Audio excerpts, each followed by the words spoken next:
about 2002. I, like most Israelis, I strongly supported building the West Bank security wall or the Judea and Samaria security wall.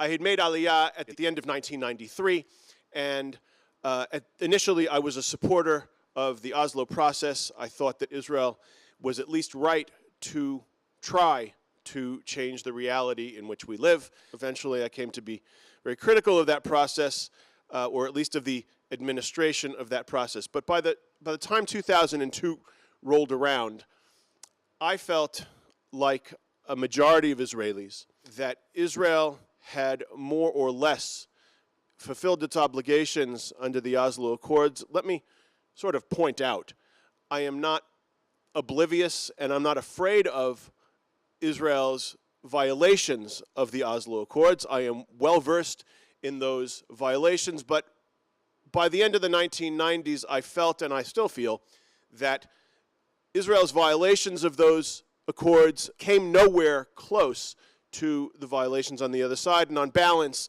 I felt that the scales of justice came down overwhelmingly on Israel's side, and we had been repaid for that starting in September 2000 with exploding buses and roadside shootings and all of the rest of the Oslo War.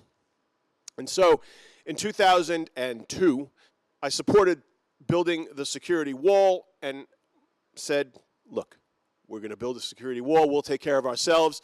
In the meanwhile, we'll build our economy. You Palestinians, have a nice life. Call us when you're ready. And like Israeli society, I got back behind that wall, lived my life in Efrat, raised my children, and didn't think that much more of it.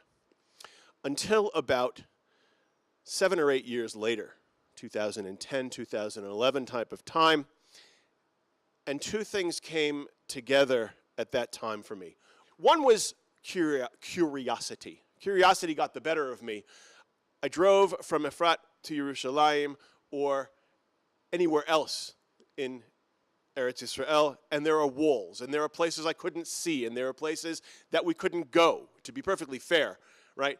In the 1990s, after I made Aliyah, there really wasn't a whole lot that you would do in Ramallah or in Beit Lechem or in other Palestinian cities, and all these places were 5 minutes from my house, but they might as well have been 5,000 kilometers. And I had no idea what they were and why they were so scary. I knew why they were scary, but I had to see. So curiosity got the better of me. The other thing that came together around that time was a deep gap between what I would read about Israel in the Palestinian press, in the general press, in the left-wing press, at the universities. There was an enormous gap between that description of Israel and the country in which I live, in the society that I'm a part of, the army that I served in, the officers that I served under. Those two things didn't seem to jive. And so I had to delve in a little bit to Palestinian society to make a little bit of sense of it. And so I used my position first as a correspondent for Mishpacha magazine and then as a correspondent for the Jerusalem Report to delve in to Palestinian society. And I adopted the motto, shut up and listen, right? I said, don't talk. Don't respond to every comment that's made. Just be quiet and listen. And that's what I've tried to do. And so those experiences have taken me to Palestinian homes in Hebron.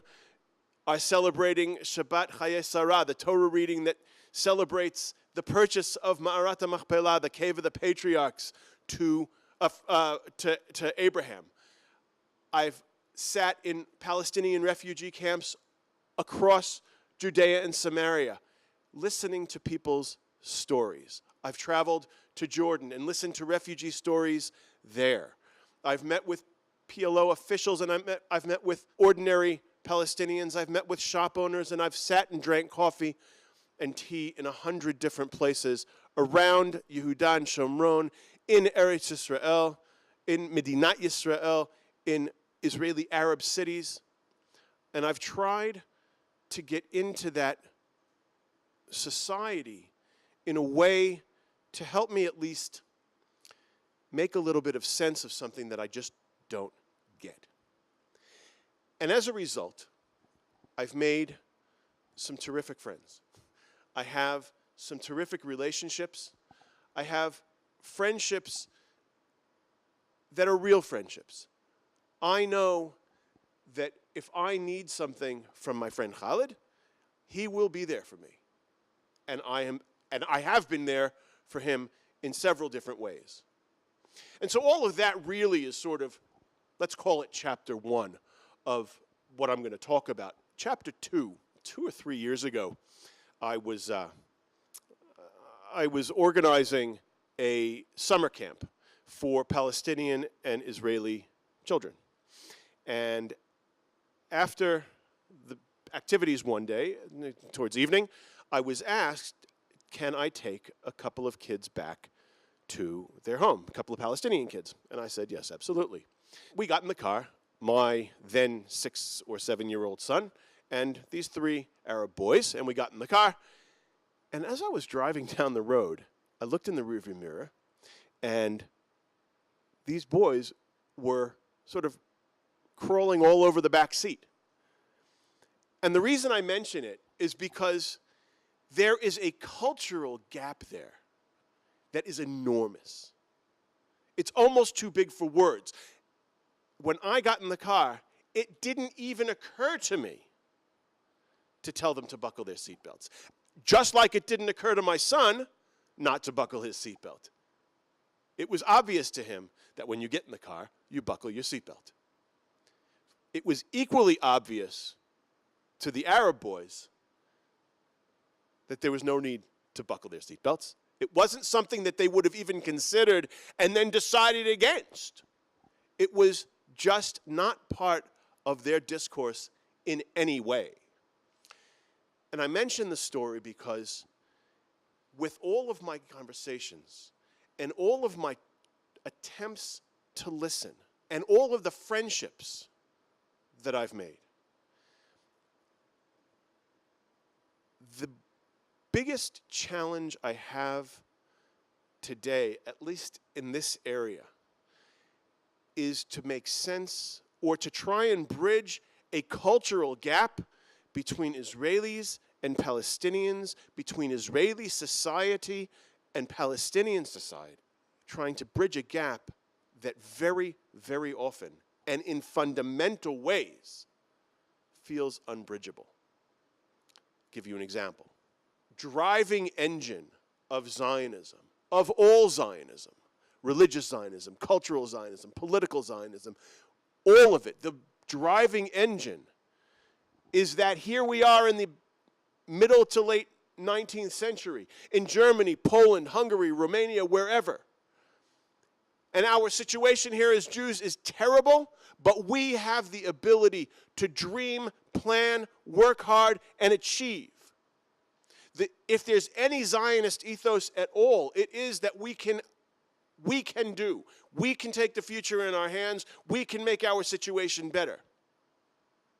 Palestinian society is absolutely racked with conspiracy theories, with certainty that the Arab world is against us, the Palestinians. The Americans are against us, the Palestinians, right? And those conspiracy theories rack Palestinian society. The society, and I'm not talking about individuals, but the society as a whole, is defined in very large part by individuals' failure to believe in their own agency. And for a Zionist, that doesn't make sense. I say often that the Oslo process, that peace processes between Israel and the Palestinians have often not gone well because we speak Hebrew and they speak Arabic. And I don't mean the script of those two languages. There are cultural gaps between our peoples that, for all the goodwill and good faith in the world, Anav, the speaker before me, spoke beautifully about a project at Tzomit Gush Etzion, the Roots Project.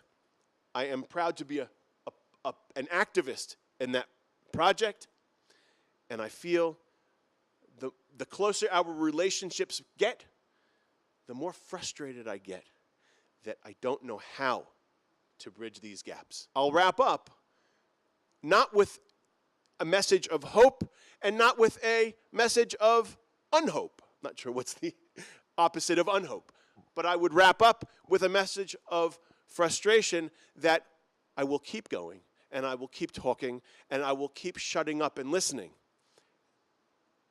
And at least at the moment, being frustrated that I don't know how to bridge these cultural gaps.